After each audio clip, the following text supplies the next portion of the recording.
Aujourd'hui, je vais vous parler d'une peinture énigmatique du siècle passé. American Gothic, peint en 1930 aux États-Unis, aujourd'hui aussi populaire et détourné que son sens est méconnu. Vous ne vous êtes probablement jamais posé la question, mais elle demeure latente, tournant dans votre tête. Qu'est-ce que peut bien vouloir dire ce tableau ? Nous nous retrouvons, après une longue attente, pour le 8e épisode consacré aux œuvres de l'histoire de l'art.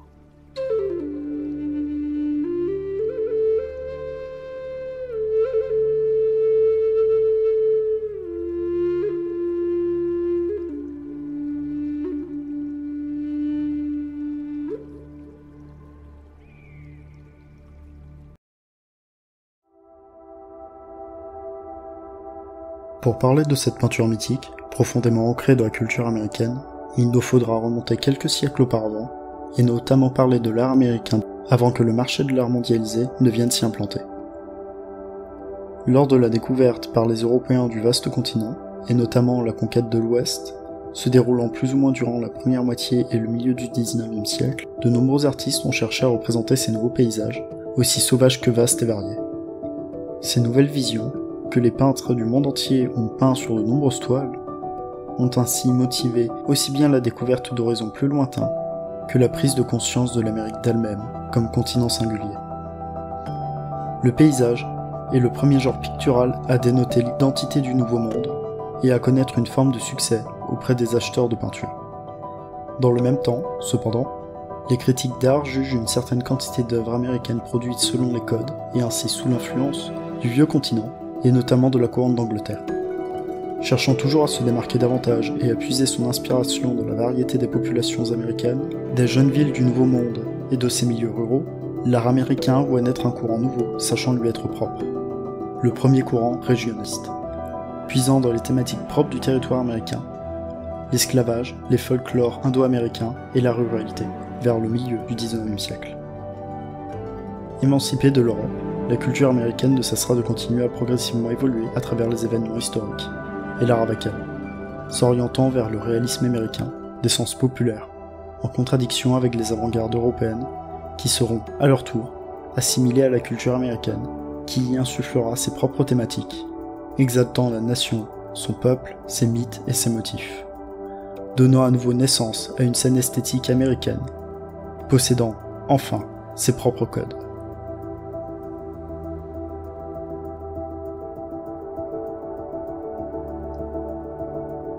À la période du peintre d'American Gothic, Grant Wood, le régionalisme américain est donc un courant pictural implanté, participant à l'identité propre des États-Unis.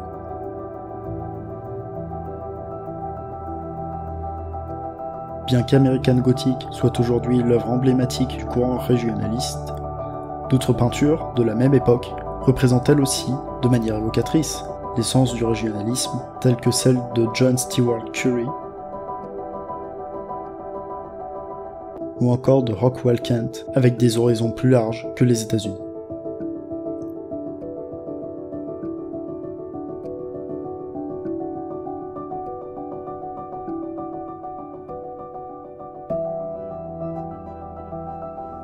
Cependant, à ce même moment, le régionalisme est également en période de déclin, dû, paradoxalement, à la surpopularité grandissante du courant, le faisant évoluer vers d'autres médias, et à travers d'autres formes plus mainstream et politiques, parfois jugées chauvines, se coupler au sortir des événements de la Seconde Guerre mondiale, faisant maintenant de l'expressionnisme abstrait un genre de référence utilisé comme vitrine de l'art américain.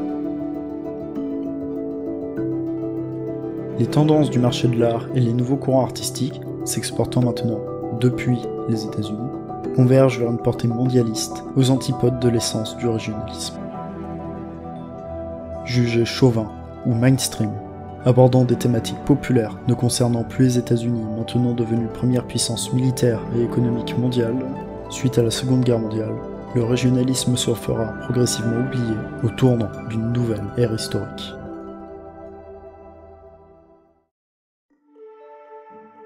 De son côté, Grant Wood, le peintre, né aux États-Unis au début des années 1890, grandit à la campagne dans une ferme de l'Iowa. Lui et sa famille s'installeront en ville lors du décès de son père à ses 10 ans. Il suit un cursus artistique à Minneapolis en 1910, puis, entre autres événements, dont son service militaire en 1917, se rend à Paris en 1920, puis en Allemagne, lui permettant de découvrir les courants et mouvements nouveaux et classiques européens, notamment la nouvelle objectivité et la Renaissance allemande, qui l'amèneront à faire évoluer son style, passant d'un impressionnisme aux formes floues et aux couleurs sépia, au style qu'on lui connaît le mieux aujourd'hui, notamment à travers American Gothic, se voulant plus complexe et surtout réaliste. Nous aurons l'occasion de le voir à travers les illustrations, mais son style continuera encore d'évoluer, après cela pour devenir plus simple, fantaisiste et proche des peintures du douanier Rousseau. Le peintre Grant Wood retournera en Amérique, dans son Iowa natal, peu avant l'année 1930, où il fondera une école d'art éphémère, puis enseignera à l'université, presque jusqu'à la fin de sa vie.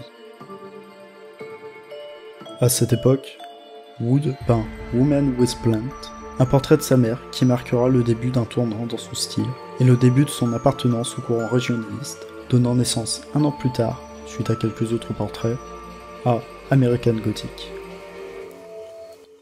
L'idée du tableau lui est venue en 1930, à la vue de la maison de l'arrière-plan, dans la petite ville d'Eldon, en Iowa. Il fera un croquis de la façade auquel il rajoutera 2 personnages au premier plan. Le tableau se veut réaliste, et montrer la réalité du Middle West à travers les 2 personnages représentés par Wood.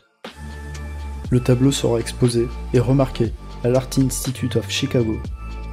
Le sujet du tableau devient parlant pour le pays, présentant le portrait de sobres et laborieux travailleurs de la campagne du Middle West, participant à faire de l'œuvre une icône de l'art américain. Enfin, le tableau possède des liens très forts avec son contexte historique, liens que nous expliquerons. En effet, le contexte historique difficile et inédit de l'époque rendit les thématiques du peintre promptes à être perçues et poignantes auprès d'un large public. Tout d'abord, aux États-Unis, les années 20 sont une période de prospérité mal répartie. Là où de nouvelles industries liées au spectacle, à la radio, au cinéma ou à la technologie, à l'automobile ou à la chimie sont florissantes et se développent dans les zones urbaines du pays, les professionnels du secteur de l'agriculture, devenus moins attractifs, voient les prix de vente de leurs produits et leurs salaires chuter à la même époque. Un écart majeur se crée au cœur du pays avec un nouveau modèle de société, urbain, cosmopolite et international, émergeant sur le devant de la scène économique et politique, au détriment du modèle ancien, traditionnel, rural, et de ses représentants, progressivement négligés et considérés comme appartenant au passé, parfois même, avec mépris, comme dépassés. Ce bouleversement sociétal sera accompagné d'un autre événement majeur de la même époque. L'année 1929 connaît un krach boursier majeur, de nos événements de la Grande Dépression, qui plonge l'Amérique dans une crise économique sans précédent. S'étant propagée à travers le monde occidental, cette crise est aussi l'une des causes de la montée du populisme en Allemagne et des événements de la Seconde Guerre mondiale. Aux États-Unis, elle plongea notamment le monde rural américain dans une très grande misère, aggravant dangereusement la condition des campagnes et de leurs habitants. Grant Wood peindra donc American Gothic en 1930, marqué par un contexte historique et social fort, entre misère économique et désaffection sociale, qui imprégnera la toile et la suite de la carrière du peintre.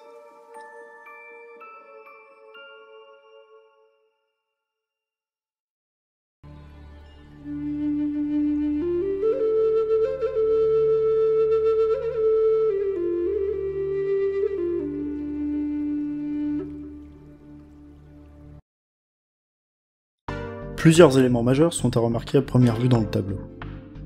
Tout d'abord, la maison. La maison, qui caractérise l'arrière-plan, a été le point de départ du tableau. C'est une petite maison blanche, en bois construite dans le style architectural Carpenter gothique. À l'étage, une fenêtre haute néo-gothique se trouve entre les 2 personnages, cachée d'un petit rideau. En dessous, il y a une terrasse, avec 2 frêles colonnes sur lesquelles repose un auvent. Derrière la maison, on aperçoit des arbres ronds, très caractéristiques du peintre. Ensuite, viennent les 2 fermiers. 2 personnages se dressent au premier plan. Ils sont les habitants imaginés par Wood de la maison de l'arrière-plan. À gauche, il y a une fille, paraissant faire aux alentours de la quarantaine, dont le modèle a en réalité 31 ans lors de la pose, le regard dans le vide, habillée d'une tenue traditionnelle américaine d'époque. À droite, l'homme plutôt âgé, qui a une fourche, laissant penser à un fermier. Il s'agit du père de la fille à gauche. Tous deux semblent sérieux, sombres, soucieux ou austères. Les personnages sont peints comme un portrait photographique, à la manière du 19e siècle, soit de manière datée vis-à-vis de la date de réalisation du tableau. Dès son exposition, dans la ville urbanisée de Chicago, le tableau sera le sujet de multiples controverses. Les principales concernent la vision caricaturale donnée par Wood des paysans américains. Certains jugent une volonté de la part du peintre d'avoir voulu stigmatiser les habitants de l'Iowa en leur attribuant une mentalité hostile et réfractaire à la civilisation, ce que Wood démentit par la suite, prétendant avoir souhaité réaliser un portrait réaliste. De nombreux critiques continuent de juger néanmoins que Wood aurait souhaité représenter une satire de la vie dans une petite ville rurale. Cela lui vaudra un certain nombre de retours hostiles de la part de certains habitants de l'Iowa, étant allés parfois jusqu'à des menaces physiques en raison de cette représentation. Pincé, grimaçant, puritain et fanatique. Mais avant tout, le tableau connaîtra surtout de multiples interprétations, variantes selon les lecteurs et ayant souvent été sujettes à la discussion. Nous pouvons en cerner, sans chercher à aller trop loin, principalement 3 que nous allons regarder dans le détail.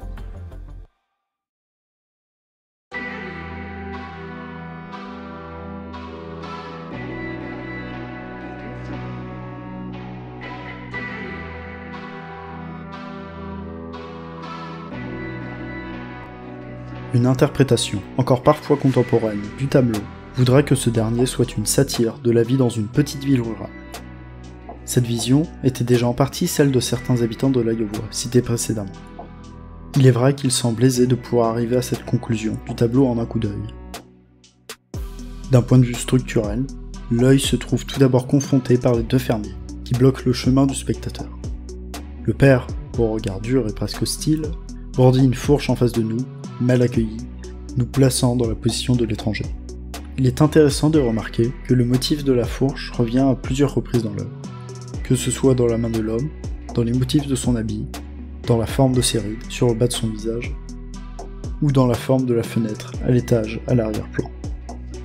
En tenant un objet potentiellement si dangereux et représenté autant de fois, il est alors facile d'imaginer la menace que ce personnage peut représenter, et l'emprise de cette violence partout à travers l'œuvre. La fille, elle aussi, semble adopter une attitude passive-agressive envers le spectateur, refusant de le regarder et de le considérer. De la même manière, nous pouvons voir dans cette fuite du regard l'idée d'une femme potentiellement soumise au patriarcat, reléguée au silence, se cachant derrière les prises de décision du père. Les deux personnages, dans leur attitude et leur tenue vestimentaire, semblent bigots et étroits d'esprit, voire amers face à une société moderne qui, aujourd'hui, considère leur attitude et leur mode de vie comme dépassés. Ainsi, le tableau aurait été peint par Wood afin de critiquer les mœurs et les mentalités droites des paysans de son époque, à travers une œuvre caricaturale, voire violente, envers ceux qui pourraient se sentir concernés. Après tout, une interprétation similaire a été faite dans son autre tableau, Les filles de la Révolution, peint 2 années plus tard, et d'autres de ses œuvres pourraient sembler tout aussi ambiguës. Mais maintenant, certaines théories sur l'œuvre iront même plus loin, en supposant la présence des questions du viol et de l'inceste comme secret familial derrière le tableau. La première remarque possible concernant cette théorie est que les deux personnages représentant un père et sa fille sont souvent confondus chez les spectateurs avec un couple, malgré la différence d'âge entre eux deux. Il est vrai que le fait que les deux interprétations puissent se valoir doit se montrer assez inquiétant. Le deuxième élément perturbant quand on aborde ce point de vue est le regard de la fille envers son père, de travers, inquiet et presque dénonciateur. Cette manière de regarder le protagoniste peut être sujet, comme le tableau lui-même, à de multiples interprétations. Dans la même idée, la structure du tableau, elle aussi, semble très inquiétante. Les deux personnages se dressent avec hostilité devant la maison.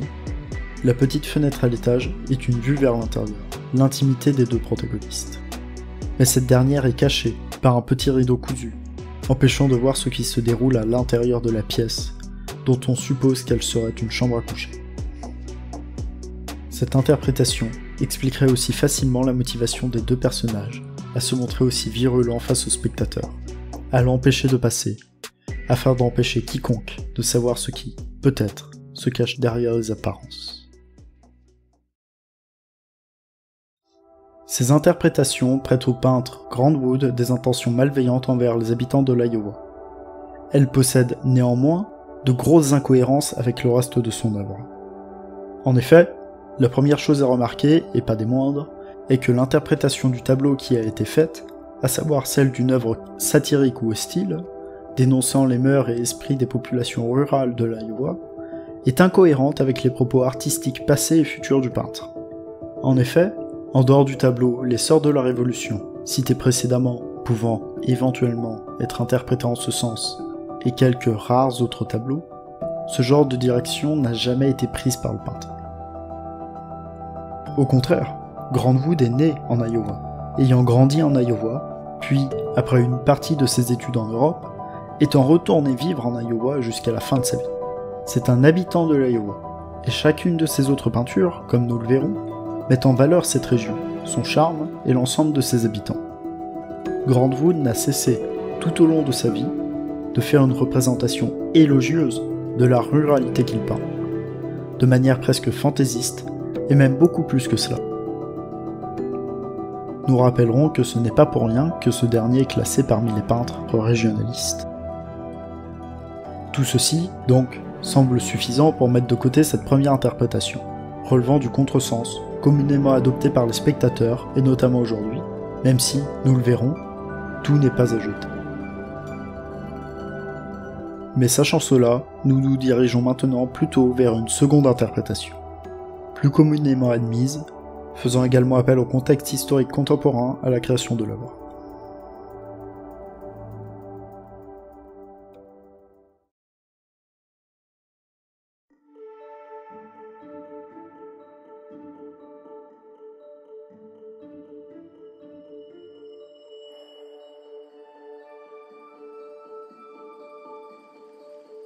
Tout à l'heure, je vous ai décrit le contexte historique durant lequel a été peint le tableau. Ce dernier, ajoutant à cela les éléments biographiques du peintre, laisse penser à une toute autre interprétation.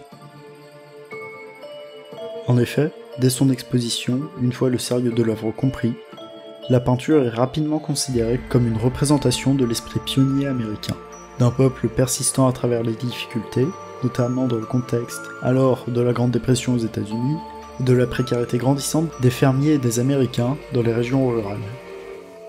En pensant de cette manière, nous pouvons adopter une toute autre vision des éléments de l'œuvre. Le tableau représenterait alors les figures du socle fondateur des États-Unis, sur lesquelles, en tout temps, a reposé l'ensemble du pays. En regardant le tableau, les deux fermiers sont représentés comme modestes, voire pauvres.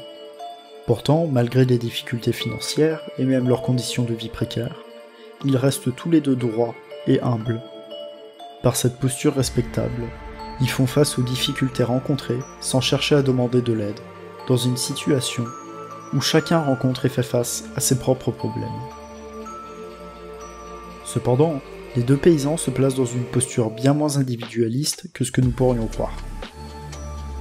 La nation américaine repose sur les individus qui la composent. C'est-à-dire que chaque personne qui y trouve sa place doit travailler pour maintenir et faire prospérer l'ensemble du système. Ainsi, chacun, en travaillant pour soi, travaille pour les autres. C'est pour cela que les fermiers assument leurs tâches, afin de soutenir la production alimentaire du pays dans une situation de crise. Cette symbolique, très forte, en évoquant la nourriture qui permet de nourrir chaque citoyen, et qui est nécessaire, revalorise les personnes présentées aux spectateurs. La fourche, revenant si régulièrement dans l'œuvre, symbolise alors le combat de ces fermiers du Middle West, celui de travailler afin de pouvoir alimenter chaque individu de la nation. Ainsi, c'est sur eux que repose le destin du pays entier. La maison Carpenter's Gothic ne représenterait alors plus seulement une petite maison isolée de l'Iowa, mais chacun des foyers de l'Amérique tout entière.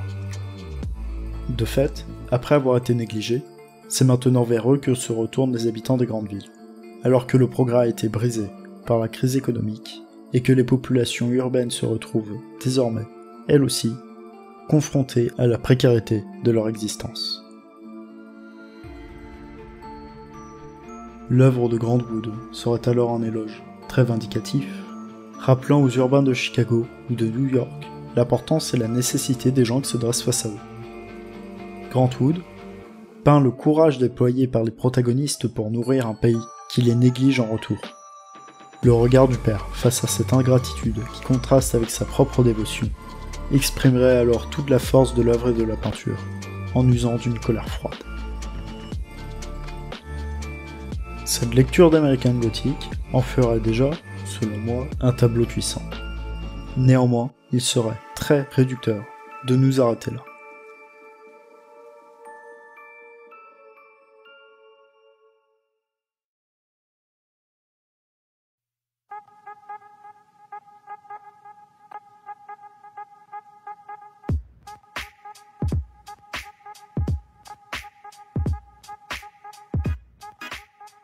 Bien que forte et intéressante, l'interprétation précédente extrapole quelque peu à partir des intentions du peintre, tout en échouant à révéler l'entièreté de ce que renferme l'œuvre.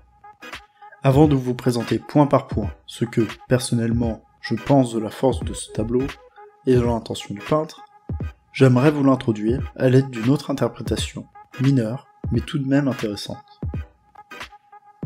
Pour l'expliquer, certains éléments présents dans le tableau ont poussé certains critiques à y voir un portrait de deuil.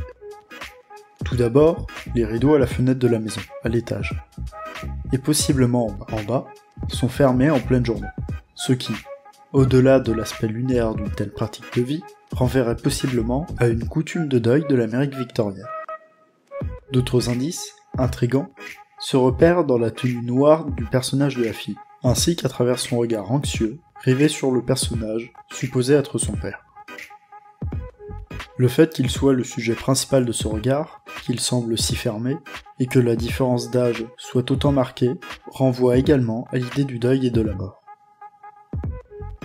Qu'elle soit la mort proche du vieil homme, la mort passée du vieil homme représenté, ou encore la mort d'un proche, peut être bien la femme de l'homme en question. Et c'est ici que s'arrêtent la plupart des critiques. Quoi qu'il en soit, et bien que ces interprétations restent relativement floues, l'idée de la mort, bien que de manière floue elle aussi, semble bien présente dans le tableau, et pourrait prendre une quatrième forme que je n'ai pas encore abordée. Bien que je n'adhère personnellement pas aux lectures proposées des éléments renvoyés au deuil, car les trouvant trop restrictives, au vu du nombre d'éléments utilisés pour ces derniers face au nombre d'éléments total présents dans le tableau, je pense que ces derniers peuvent s'articuler ensemble de manière bien plus complète et cohérente, afin de faire passer un message fort en accord avec les valeurs du peintre. En effet, l'ensemble des éléments nous indique que si les personnages sont en train de vivre ou de voir venir un deuil, il ne s'agit ni plus ni moins que de celui de leur propre mort. Comme nous l'avons dit précédemment, la fin des années 20 et le début des années 30 sont une période charnière pour les habitants ruraux de l'Amérique, d'un point de vue économique, mais aussi et surtout d'un point de vue social et culturel. Ces années marquent un tournant, déjà progressivement entamé depuis plusieurs décennies, et qui continuera à opérer progressivement, pour le mode de vie traditionnel rural américain, alors progressivement menacé par les changements du reste du monde, et dont le WASP est communément admis comme en étant la figure. Le White Anglo-Saxon Protestant est ici représenté par les deux personnages du tableau, à travers leur phénotype, mais aussi à travers l'ensemble du paysage qui se dresse derrière eux, faisant écho à leur mode de vie, leur culture et à leurs traditions, dont l'Iowa, selon les œuvres de Grantwood, était baigné jusqu'à la première moitié du XXe siècle. C'est ainsi que l'Iowa, cet ensemble de spécificités, du paysage culturel et de ce paysage humain, sont mises en danger par une modernité nouvelle, se voulant mondialiste, et risquant alors de faire disparaître tout ce que le spectateur peut voir. Or, le peintre Grantwood aime l'Iowa, tel qu'il peut la voir et qu'il l'a peint. Nous pouvons le savoir, sans aucun doute, grâce à ses représentations multiples de la région. Pour cette raison, Wood nous représente tel qu'il pense qu'il en est, un peuple laborieux, paisible et reculé. des habitants avec leurs qualités et leurs défauts. Isolés dans un paradis qu'ils payent par leur travail et leur résilience, demandant à ne pas se mêler des affaires des autres, et, en échange, demandant à ce que l'on ne se mêle pas de leurs affaires à eux, voulant se montrer prêts à se défendre, si jamais il venait à l'esprit d'un intrus de venir nuire à leur existence. Le tableau, par sa nature même, nous renvoie donc à l'idée du peintre protecteur de l'Iowa et de ses paysages. Ce, par une immortalisation à travers l'art, mais aussi à travers une tentative d'initier une prise de conscience du caractère unique de cet ensemble de singularités fragiles, comme, finalement, le font plus ou moins consciemment l'ensemble des peintres rattachés au courant du régionalisme, promouvant l'authenticité et l'unicité des paysages naturels, culturels et humains qu'ils représentent. Un véritable travail d'artiste engagé, en somme.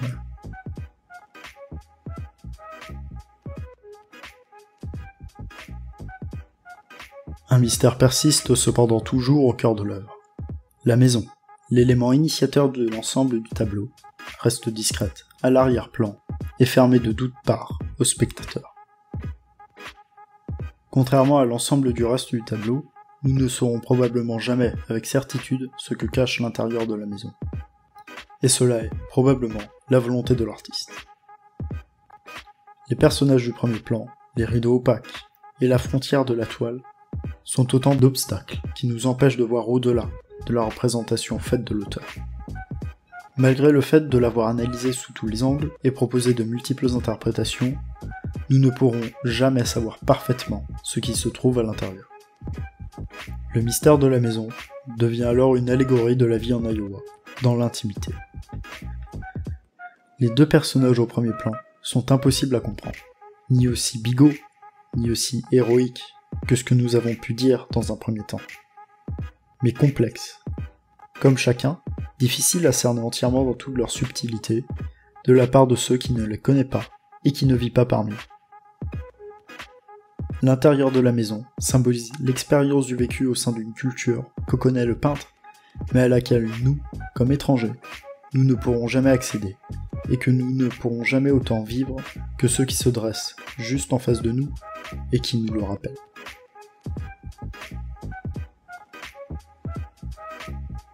Pour conclure sur cette lecture du tableau et synthétiser le tout, les spécificités de l'Iowa, WASP, traditionnelles, voire traditionnalistes, que le peintre nous représente de manière neutre et cherche à nous faire préserver, nous resteront à jamais inaccessibles.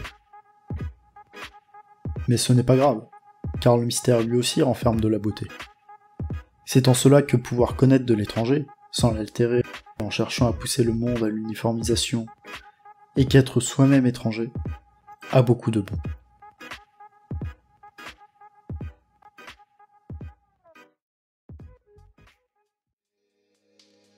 Jusqu'à la fin de sa vie, Grant-Wood continuera à peindre l'Iowa de diverses façons.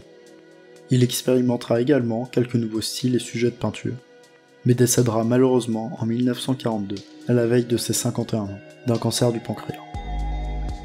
Aujourd'hui, son tableau American Gothic reste son héritage le plus célèbre, même si l'œuvre de sa vie ne s'y limite pas. American Gothic n'est que l'un des premiers tableaux de Grant-Wood lorsqu'il s'initie à son nouveau style pictural, et n'est que l'une de ses toutes premières peintures régionalistes. Le tableau sera aujourd'hui connu et populaire pour ses multiples reprises, laissant les deux personnages sujets à de nombreuses caricatures et détournements parfois humoristiques, mais aussi d'autres fois frappants, tant est qu'ils nous rappellent que les jeunes générations d'hier sont, avec le temps, devenues les vieilles générations d'aujourd'hui, elles aussi confrontées, avec incompréhension, aux mêmes problématiques que leurs parents, face aux changements constants, et parfois radicaux, du monde qui les entoure.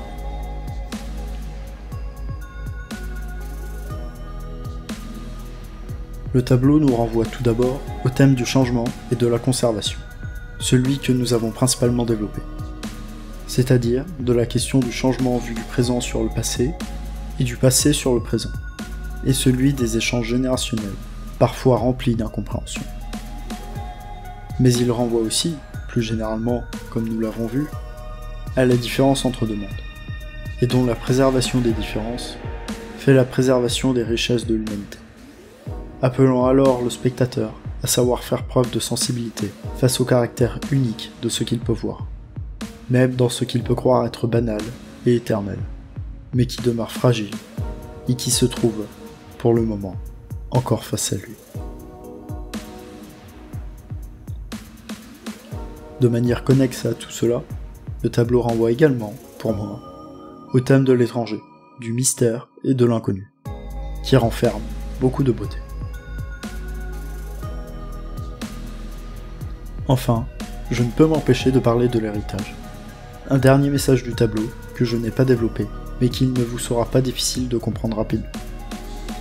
Si le tableau rappelait aux urbains de Chicago que leur vie tout entière reposait sur le labeur des paysans, il nous rappelle aujourd'hui également l'existence de nos ancêtres, ayant vécu à des époques plus difficiles que la nôtre, et sans qui nous n'aurions pas la vie que nous pouvons vivre aujourd'hui. Si certains peuvent se moquer de ce qu'ils étaient, de leurs mœurs, de leurs croyances ou de leur mode de vie, cette image leur rappellera, sans doute, que c'est grâce aux efforts que ces gens ont fournis que nous pouvons, aujourd'hui, rire confortablement.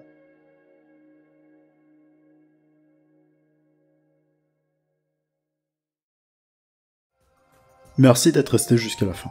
Avant de partir, j'aimerais vous dire quelque chose. Produire ce contenu me demande beaucoup de temps et de moyens. Alors, pensez, s'il vous a plu, à le signaler avec un j'aime. Et n'oubliez pas de vous abonner pour être averti de mes prochaines productions. Et n'hésitez pas à me faire un don si vous voulez me donner un coup de main. Je tenais également à vous présenter mes excuses pour le temps d'inactivité et pour la qualité moins bonne de mes 2 dernières vidéos. Certains essais ne sont pas toujours conclus. Je vous remercie et vous dis à la prochaine fois.